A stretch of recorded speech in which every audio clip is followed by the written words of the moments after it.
우리 사람이 강한 것 같지만은 한없이 연약하고 부족합니다. 저도 살아보면 살아볼수록 저 자신에 대한 부족함과 또 연약함을 고백하지 않을 수가 없습니다. 최근에 제보다 2살 많은 우리 그 누나가 뇌졸중으로 쓰러지는 것을 보면서 정말 사람은 참 약한 존재다. 그렇게 생각이 되었습니다. 우리 몸속에 있는 혈관의 길이가 10만 킬로라는 거예요. 그러면은 우리 혈관이 지구 2바퀴 반을 도는 그런 혈관이 우리 몸속에 있는데 그 몸속에 혈관 하나가 막힘으로 인해 가지고 사람이 쓰러진다는 거예요. 그리고 우리 몸속에 있는 세포가 100조 개가 넘는다고 해요. 100조 개. 100조면은 어마어마한 숫자잖아요. 그런데 그 100조 세포 중에 하나가 이상하게 돼버리면은 그게 이제 암이 되는 거죠. 그러니까 우리가 하루하루 건강하게 살 수 있다는 것 하나님의 은혜인 줄로 믿습니다. 그래서 우리는 우리 자신에 대해서 자랑거리가 많겠지만은 항상 우리 자신의 연약함과 부족함에 대한 인식이 있어야 합니다. 사람이 자신의 그 연약함과 부족함을 인식하지 못하면은 하나님을 찾지도 않고 의지하지도 않습니다. 하나님의 말씀을 신뢰하지 않고 오히려 자신을 더 의지하게 되는 것입니다. 불완전한 인간은 자신의 연약함을 인식할 때라야 비로소 완전하신 하나님을 찾게 되고 의지하게 됩니다. 하나님을 의지하는 믿음은 우리의 연약함과 부족함에서 시작이 됩니다. 그러므로 자신의 연약함과 부족함을 아는 것이 얼마나 다행스러운 일인지 모릅니다. 오늘 주신 이 마태복음 5장에서 7절까지의 말씀이 산상수훈의 말씀입니다. 그러니까 주님께서 공생애를 시작하시면서 산상에서, 산 위에서 교훈을 주신 숫자는 빼어난 말씀이라는 거예요. 말씀도, 성경 말씀도 다 이렇게 평범한 그런 말씀이 아니고 입체적인 말씀, 더 중요한 말씀이 있고 또 더 위의 말씀이 있고 그렇다는 거예요. 그래서 이 산상수훈이야말로 우리 믿는 자들에게 주신 가장 중요한 그런 말씀입니다. 그런데 주님께서 공생애를 시작하시면서 이 산상수훈의 말씀을 시작하는데 마태복음 5장 3절 말씀에 보면은 심령이 가난한 자가 복이 있나니 천국이 그들의 것이며 애통하는 자는 복이 있나니 그들이 위로를 받을 것이며 모든 것이 부족해서 마음이 가난할 수밖에 없는 사람, 자신의 부족함과 연약함 때문에 남몰래 울어야 하는 그러한 사람들이 복이 있다는 것입니다. 왜냐하면 그가 가진 연약함과 부족함 때문에 하나님을 더 의지할 수 있기 때문입니다. 그런데 우리는 우리 자신의 연약함을 인정하고 싶어 하지 않습니다. 오히려 자신의 연약함을 감추려고 하고 자신을 포장하려고 합니다. 그래서 이런 삶의 자세가 우리를 윗선적인 그런 신앙생활을 하게 하고 나아가서 잘못된 삶을 살게 합니다. 자신이 위선적인 삶을 살다 보면은 다른 사람의 연약함도 용납하지 못하게 되고 자꾸만 비판하게 됩니다.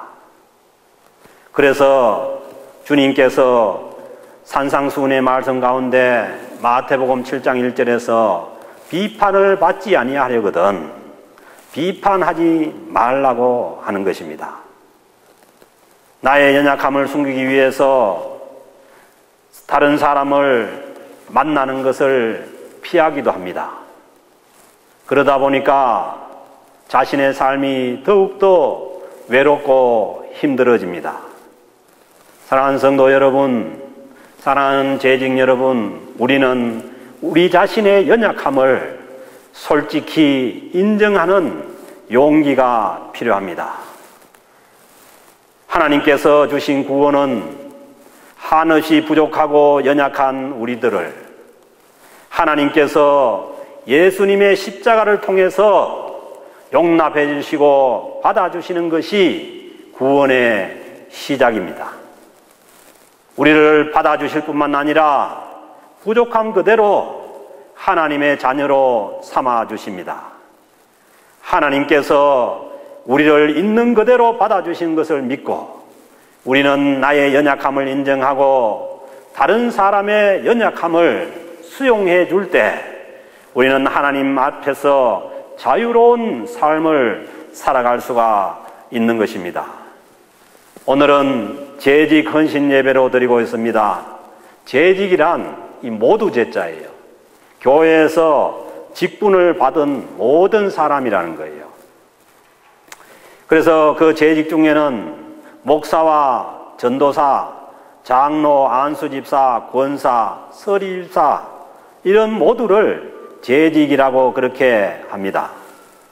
목사와 전도사는 다른 잡을 가지지 않고 교회 일을 하는 분들이고 장로님이나 안수집사님이나 권사나 서리집사님은 다른 직업을 가지고 또 교회 일을, 교회 직분을 맡은 사람들입니다. 직분을 맡은 데는 다 동일합니다. 그래서 큰 교회는 장로나 집사님 중에서도 교회에 일이 많아서 교회 일만 전담을 하게 되면은 교회에서 사례를 주고 직원으로 그렇게 서는 것을 볼 수가 있습니다. 그래서 다른 일을 하면서 교회 일을 하는 것과 또 다른 일을 하지 않고 교회 일을 하는 것 차이가 있을 뿐이지 모두가 다 같은 그러한 직분자들이라는 것입니다.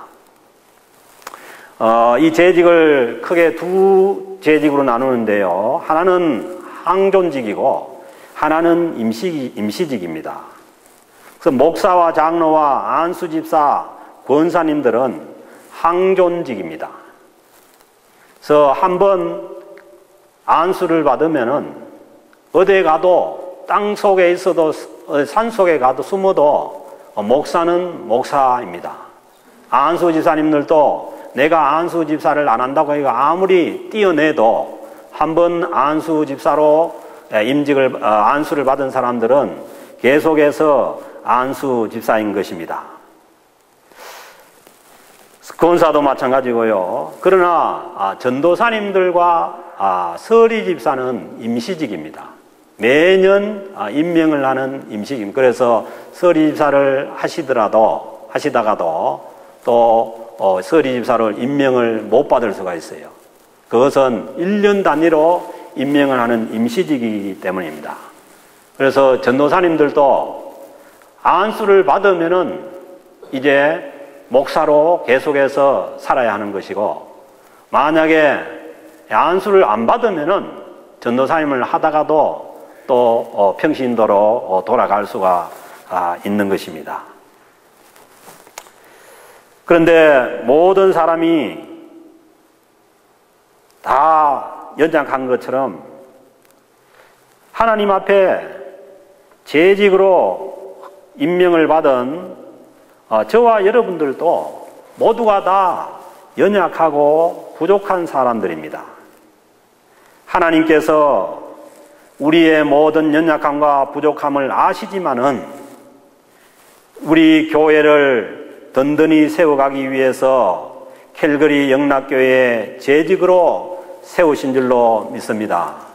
그런데 이게 오해하는 사람들이 직분이 캘거리 영락교회에서 주어진 직분이에요. 그런데 본인들이 또 다른 교회 집사님인 줄 알고 자꾸 그렇게 혼돈을 하는데 그건 아닙니다. 다른 교회 가면 여러분들은 다시 또 그 절차를 받아서 임명을 받아야 되는 것이에요. 그래서 여러분들이 직분자로 세워진 것은 이 교회의 직분자로 세워졌습니다. 그러나 절대로 하나님께서 우리가 완전하기 때문에, 완벽하기 때문에 우리를 직분자로 세운 것이 아니라는 것입니다. 오늘 주신 이 산상수훈 마태복음 5장에서 7장은 구원받은 하나님의 백성들에게 주시는 우리 성도들의 삶의 헌장과 같은 그러한 말씀입니다. 우리가 어릴 때에 국민교육 헌장이라고 있었지 않습니까? 그 국민으로서의 어떤 삶을 가르쳐주는 가장 기본적인 그러한 것이 헌장인 것처럼 법에도 가장 높은 헌법이 있는 것처럼 이 산상수훈은 안 믿는 사람들에게 준 말씀이 아닙니다. 구원받은 하나님의 성도들이 어떤 모습으로 살아가야 될 것인가에 대한 그 말씀입니다. 그래서 마태복음 5장 48절 말씀에 보면은 그러므로 하늘에 계신 아버지의 온전하심과 같이 너희도 온전하라. 우리는 그냥 예수 믿고 구원받았으면은 아무렇게나 그렇게 살아도 된 줄 아는데 그것이 아닙니다. 성도들은 하늘에 계신 아버지의 온전하심과 같이 너희도 온전하라는 이 말씀을 따라서 온전하게 되어지는 삶을 살아야 한다는 것입니다. 온전하라는 이 말씀이 결코 하나님처럼 완전하라 이런 말씀이 아니에요. 인간은 결코 완전할 수가 없습니다. 그렇다면은 온전한 성도의 모습이란 더 나은 그리스도인으로 변화되어 가는 것입니다. 온전치 않은 그러한 모습은 더 삶이 하나님 보시기에 좋지 않는 그러한 삶으로 후퇴하는 삶이고, 그리고 그 자리에 머물러 있는 삶이 온전하지 않은 삶입니다. 하나님께서 우리에게 말씀하시는 것은 더 나은 그러한 산상수훈에 있는 말씀과 같이 그러한 모습으로 나아지고 변화되어 가라는 그러한 말씀인 것입니다. 신앙생활을 시작할 때의 모습은 천차만별입니다. 태어날 때부터 기독교 가정에서 태어난 사람도 있고, 저처럼 교회가 없는 동네에서 태어나서 늦게서야 신앙생활을 시작한 사람도 있을 수가 있습니다. 좋은 성품을 가지고 신앙생활을 시작한 사람도 있을 수 있고, 그리고 어쩌다 보니까 사회의 눈총을 받는 그런 방탕한 삶을 살다가 교회에 나온 사람들도 있습니다. 그러나 신앙생활의 시작은 다르지만은 예수 그리스도의 십자가의 공로로 모든 죄를 용서받았음을 확신하고 하나님의 능력을 의지하고 사는 사람들은 삶의 변화가 나타나야 하는 것입니다. 우리의 연약함과 부족함에도 불구하고 하나님께서 주시는 능력으로 우리는 주님의 성품을 담는 성숙한 신앙인으로 변화되어 갈 수가 있는 것입니다. 여러분들도 마찬가지겠지만은 요즘 한국 교회의 여러 가지 상황을 보면서 저는 마음이 아픕니다.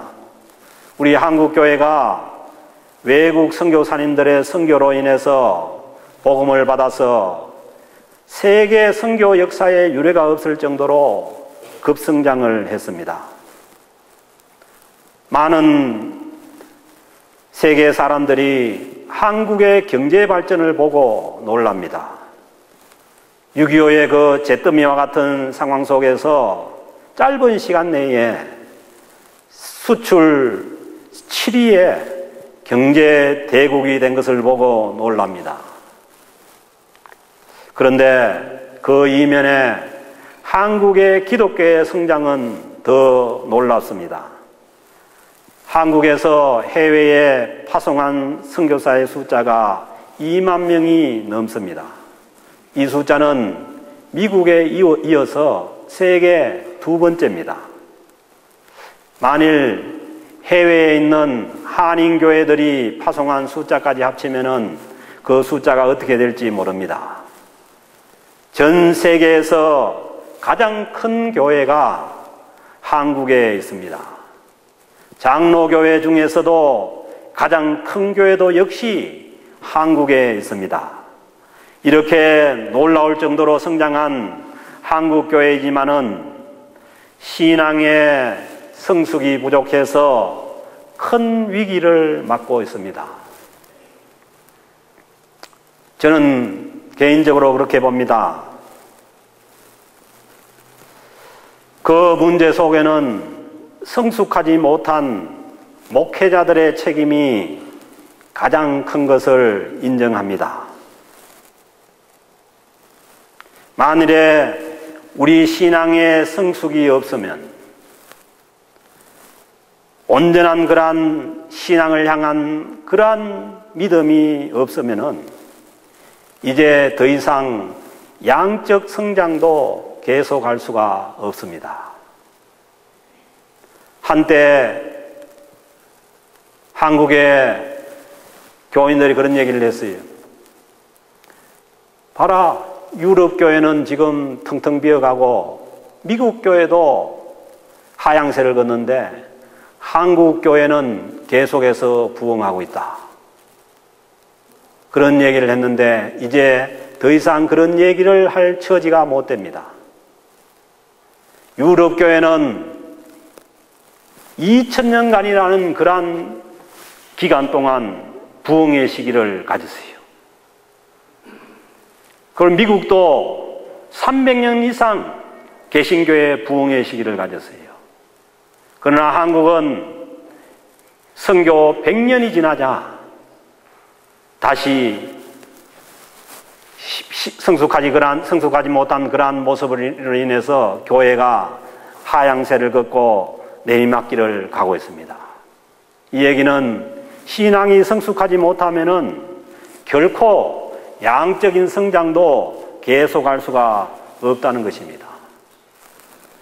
그러므로 요즘 저의 고민도, 제가 목회자인데 이 목회자로서 어떻게 영적으로 더 성숙할 수 있느냐, 그것이 제가 가지고 있는 요즘 최대의 관심사입니다. 목회자가 성숙해야 성도들이 더 성숙한 신앙인으로 성장할 수가 있다고 생각하기에 제 자신을 어떻게 변화시켜 갈 수 있을까, 거기에 대한 생각을 많이 하고 책을 읽고 기도하고 있습니다. 변화란 나 자신부터 시작하는 것입니다. 그런 복음성가의 가사가 있지 않습니까? 이 땅의 부흥과 회복은 바로 나로부터 시작되리 라는 복음성가의 가사처럼 나의 변화가 이 땅에 변화를 가져오는 줄로 믿습니다. 나의 변화 없이, 내가 변하지 않고는 우리가 이 땅의 변화를 기대할 수가 없는 것입니다.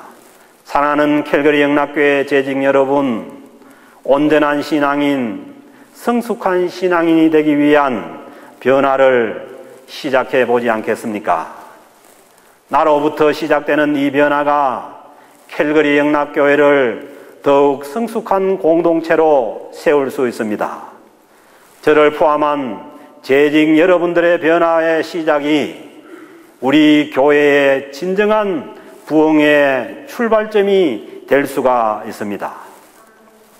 우리는 우리의 미성숙함 때문에 교회를 찾아오는 많은 사람들이 실망하고 떠나는 일이 없어야 합니다. 이민 생활의 어려움과 외로움을 달래기 위해서 교회를 찾아온 사람들을 우리가 그리스도의 사랑으로, 우리의 성숙한 신앙으로 품고 섬기지 못하고 그들이 다시 돌아가는 모습을 보면은 저는 저 자신도 자책을 합니다. 저 때문에 그렇지 않느냐.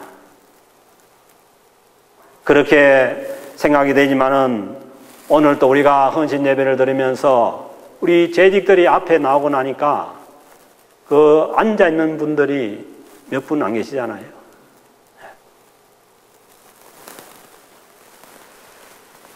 그래서 여러분들이 비즈니스를 하지 않습니까? 해보면 압니다. 물론 교회가 비즈니스라는 얘기는 아니죠. 비유를 하자면은 손님이 고객이 왔는데 그 고객에게 환대를 하지 않고 인상을 쓰고 그냥 고객이 왔는지 가는지 모르고 그냥 우리끼리 그냥 얘기하고 즐기고 있고 종업원끼리 즐기고 있다면은 그 비즈니스는 안 되는 겁니다. 그런 것처럼 우리 모두의 방향을 교회에 처음 나오는 그러한 연약한 사람들에게 돌려야 합니다.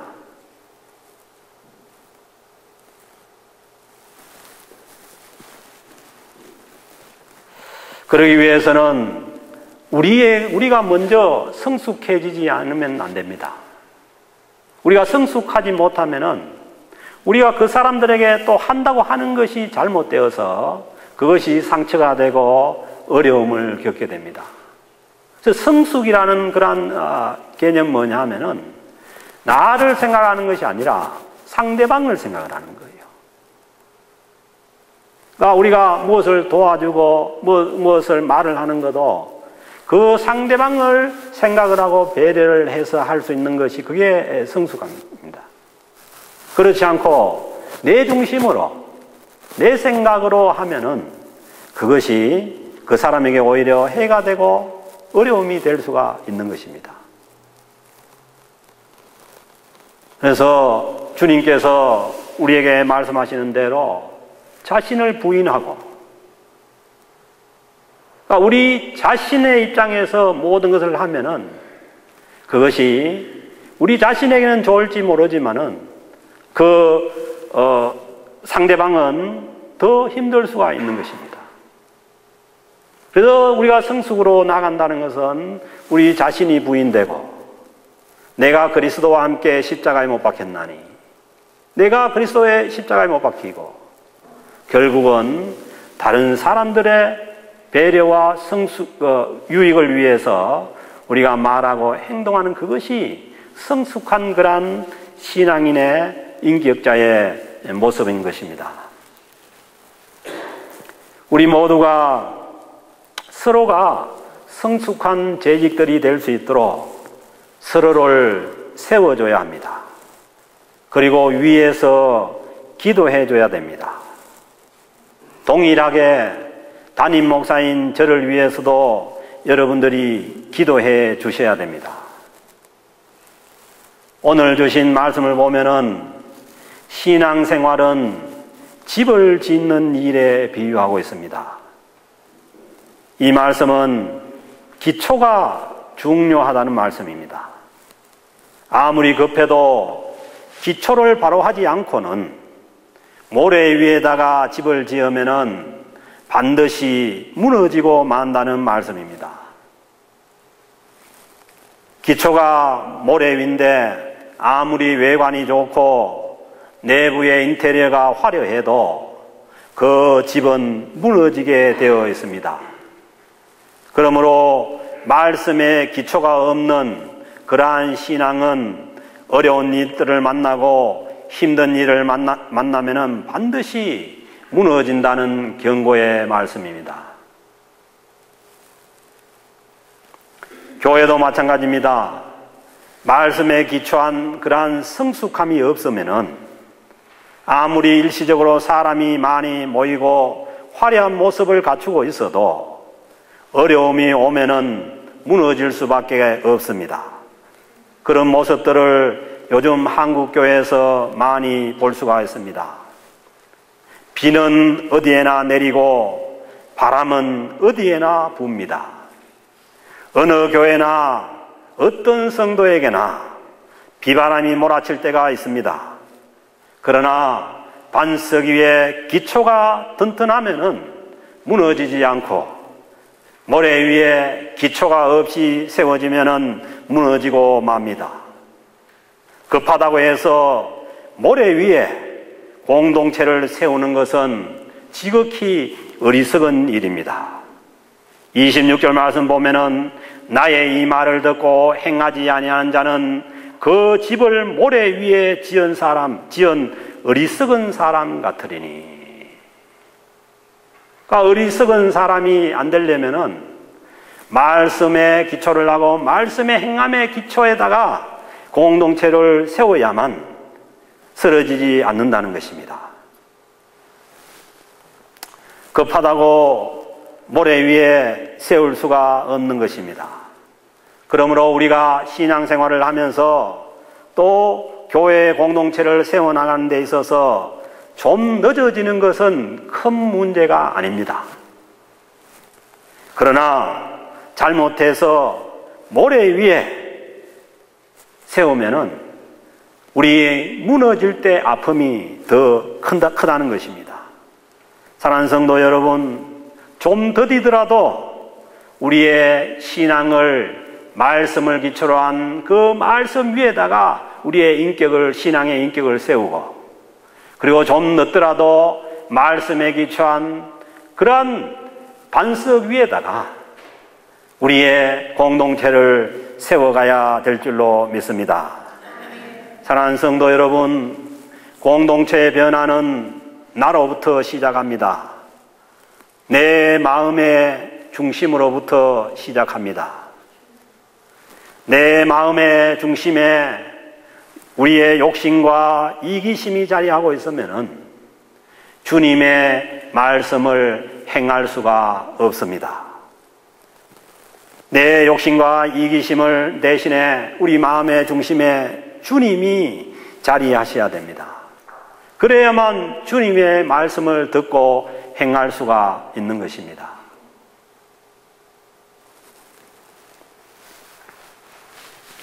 그러나 그 일이 결코 쉬운 일이 아닙니다. 나의 연약함과 부족함을 인정하고 성령님의 도움을 구하지 않는 한 우리는 그러한 변화로 나아갈 수가 없습니다. 그러므로 내 자신을 부인하기 위해서 주님의 도움을 구해야 합니다. 이 산상수훈의 말씀은 절대로 우리 힘으로는, 인간의 힘으로는 지킬 수가 없는 말씀입니다. 성령님께서 우리를 도와주셔야만 우리가 변화될 수가 있습니다. 고린도전서 10장 31절 말씀에서 바울은 이렇게 말씀합니다. 그런즉 먹든지 마시든지 무엇을 하든지 하나님의 영광을 위해서 하라는 것입니다. 우리가 변화되지 않으면은 먹든지 마시든지 무엇을 하든지 다 나를 위해서, 내 욕심을 채우고 내 이기심을 위해서 하는 것입니다. 이게 인간의 본 모습입니다. 그러기에 주님께서 산상수훈을 통해서 자신을 부인하고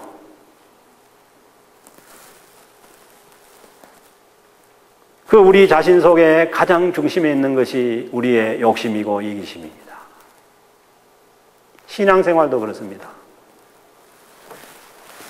경제 이론에 보면 경제가 돌아가는 것은 인간의 욕망에 의해서 돌아간다는 거예요. 그런데 그 인간의 욕망은 자꾸 큰 것을 요구를 하게 되는 거예요.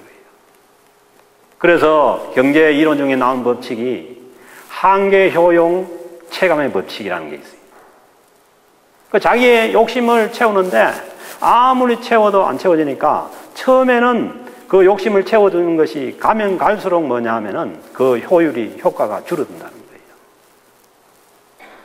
신앙생활도 마찬가지입니다. 우리의 마음의 중심이 변화되지 않으면은 내 신앙의 욕심을 채우기 위해서 자꾸 강한 것을 흡입을 해야 되는 거예요. 그게 아니고 주님께서 우리의 마음의 중심에 오시면은 우리의 신앙이 나의 어떤 신앙의 어떤 쾌락적인 그런 것을 채우는 것이 아니라 더 주님의 말씀에 순종하기 위해서 더 하나님의 영광을 위해서 나아가게 되는 것입니다. 그러므로 오늘 말씀에 보면은 어디에 세웠냐가 가장 중요한 거예요. 반석이냐 모래냐.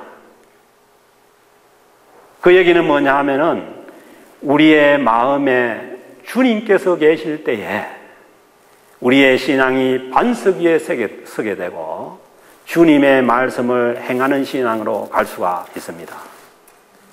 그렇지 않고 여전히 우리 마음속에 우리 자아 중심에 우리의 욕심이나 우리의 자아가 이기심이 존재하면은 이것은 주님의 말씀을 행할 수도 들을 수도 없는 것이죠.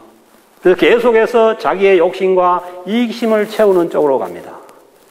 그래서 이 믿음은 반드시 무너지게 되어 있다는 거예요. 오늘 주신 말씀 앞부분에 보면은 그날에 많은 사람이 나더러 주여 주여 하고 선지자 노릇을 하며 주의 이름으로 귀신을 쫓아내고 주의 이름으로 많은 권능을 행하였다 했어요. 그러나 그것이 주님 앞에 갔을 때에 내가 그들에게 밝히만 하되 내가 너희를 도무지 알지 못하니 불법을 행하는 자들아 내게서 떠나가라 하리라. 나타나는 현상이 판단하는 게 아니죠. 우리의 마음의 중심이 어떻게 되었냐가 반석이냐 모래밭이냐를 결정하는 것입니다. 우리는 그렇게 생각할 수가 있습니다. 나 같은 사람이 어떻게 그렇게 수준 높은 산상수훈의 말씀을 따르는 그런 재직이 될 수가 있겠느냐. 그렇게 얘기할 수가 있습니다. 그러나 그런 자세는 겸손이 아닙니다. 오히려 그 자세는 내 힘으로 하겠다는 교만입니다. 그래서 바울 사도는 빌립보서 4장 13절에서 내게 능력 주시는 자 안에서 내가 모든 것을 할 수가 있다고 말씀하시는 것입니다. 결코 이 말씀을 주님의 말씀을 듣고 우리의 믿음을 우리의 공동체를 이 반석 위에 세워나가는 이 일이 우리의 힘으로 가능하지 않습니다. 오직 능력 주시는 자 안에서 가능한 줄로 믿습니다. 갈릴리 호숫가에서 물고기를 잡다가 주님의 제자로 부름을 받은 베드로의 연약함을 주님께서 이미 다 알고 계셨습니다. 성격이 급해서 덤벙대는 것도 아셨고 다혈질이라서 화를 잘 내는 것도 알고 계셨고 쉽게 포기해버리는 의지가 약한 사람이라는 것도 주님께서 이미 부르실 때에 다 알고 계셨습니다. 아니나 다를까 위급한 순간을 만나자 자신을 3번이나 부인하고 떠나가버릴 그의 약점을 이미 주님께서 다 알고 계셨습니다. 심지어는 주님께서 베드로를 향해서 사탄아 내 뒤로 물러가라. 사탄이라는 그러한 소리도 들을 정도로 주님 앞에서 부족한 그러한 사람이었습니다. 그러나 주님께서 그런 부족한 베드로를 초대교회의 수장으로, 수제자로 주님께서 변화시킨 줄로 믿습니다. 그래서 주님께서 변화시킬 수가 있습니다. 우리 마음에 주님을 모시고 주님을 따라가면은 주님께서 우리들을 베드로와 같은 그러한 사람들로 성숙한 재직들로 변화시켜 주실 줄로 믿습니다. 헌신이라는 것은 단순하게 몸을 던지는 것이 헌신이 아닙니다. 헌신이란, 제대로 된 헌신이란 우리의 마음과 몸이 주님께서 원하시는 대로 변화되는 것이 진정한 헌신인 줄로 믿습니다. 그래서 헌신의 출발은 변화에 있습니다.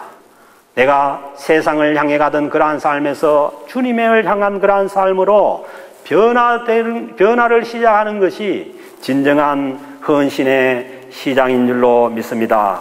연약하고 부족함이 많은 나를 이 캘거리 영락교회의 재직으로 세워주심에 감사하기 바랍니다. 사랑하는 재직 여러분, 여러분들 한 분 한 분으로 인격적인 이러한 성숙한 신앙인으로 변화되어 감으로 인해서 우리 공동체가 더욱더 성숙한 성령 공동체로 세워지는 역사가 이 사순절 기간에 있어지기를 주님의 이름으로 축복합니다.